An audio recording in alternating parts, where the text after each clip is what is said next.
Le christianisme et l'islam restent les seules religions du monde entier à vouloir imposer leur façon de faire, leur vision du monde à toutes les autres cultures et à tous les autres peuples de la planète Terre. Pourtant, nous avons bel et bien toute une pléthore de religions qui existent dans le monde entier, en l'occurrence le bouddhisme, l'hindouisme, et en Afrique, on a plusieurs religions africaines, savoir le vaudou au Bénin, le mbok, nous avons également le beauty, mais en aucun jour vous n'allez voir l'un de ces mouvements faire du show ou alors faire du bruit ou aller à la quête ou à la conquête, n'est-ce pas, des autres peuples cherchant à les mener, n'est-ce pas, à adhérer à leur confrérie ou à leur mouvement spirituel. Mais pourtant, quand on parcourt bel et bien l'histoire, on se rend compte que les religions qui ont le plus causé du tort à l'humanité sont l'islam et le christianisme. On s'en souvient très bel et bien du roi des Belges au Congo. Il y a eu plusieurs millions d'Africains qui ont été, n'est-ce pas, massacrés. On ne va pas aussi compter le record que l'islam a eu à battre dans le monde entier en voulant, n'est-ce pas, imposer sa culture, en voulant imposer cette religion à l'humanité. Il y a eu plusieurs millions également de morts en Afrique et même, n'est-ce pas, au-delà, n'est-ce pas, des frontières. Mais à mon humble avis, moi je pense que chaque religion, chaque peuple devrait rester où il est. Chaque peuple devrait rester là où la nature a permis qu'il puisse, n'est-ce pas, être.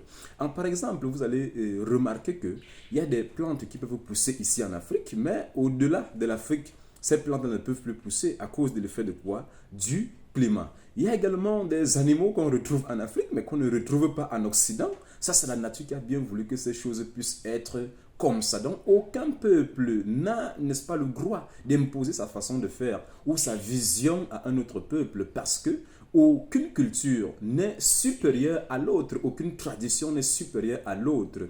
Mais on constate quand même que les Africains, de leur côté, eux, ils sont ceux-là qui ont le plus honte aujourd'hui de leur culture. Par exemple, si un Africain a une prière à faire ou alors une libation à exécuter à l'endroit de ses ancêtres, il a tellement peur de le faire parce qu'il se dit qu'on va le traiter de sorcier. Voilà donc la spiritualité africaine est déjà devenue aujourd'hui sorcellerie, mais les religions imposées sont devenues plutôt des mouvements salutaires, les seuls mouvements qui peuvent nous donner du salut. Moi je pense que chaque peuple devrait rester où la nature a permis, n'est-ce pas, qu'il puisse être. Le plus important à chercher ici, c'est l'amour. On dit, comme on en a l'habitude, bien entendu, que Dieu est amour.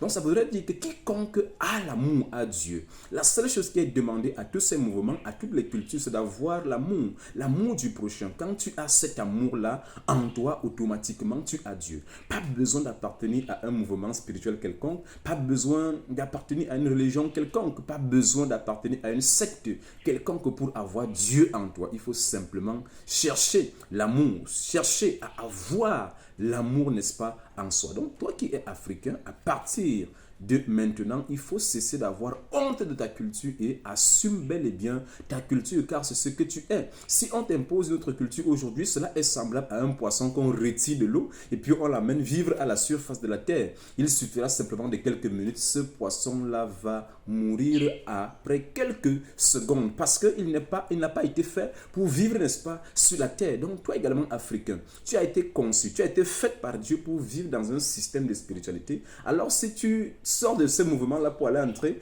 dans un autre, automatiquement, tu vas périr et meurs. Donc, reste dans ta culture et sois fier d'être, n'est-ce pas, un Africain authentique.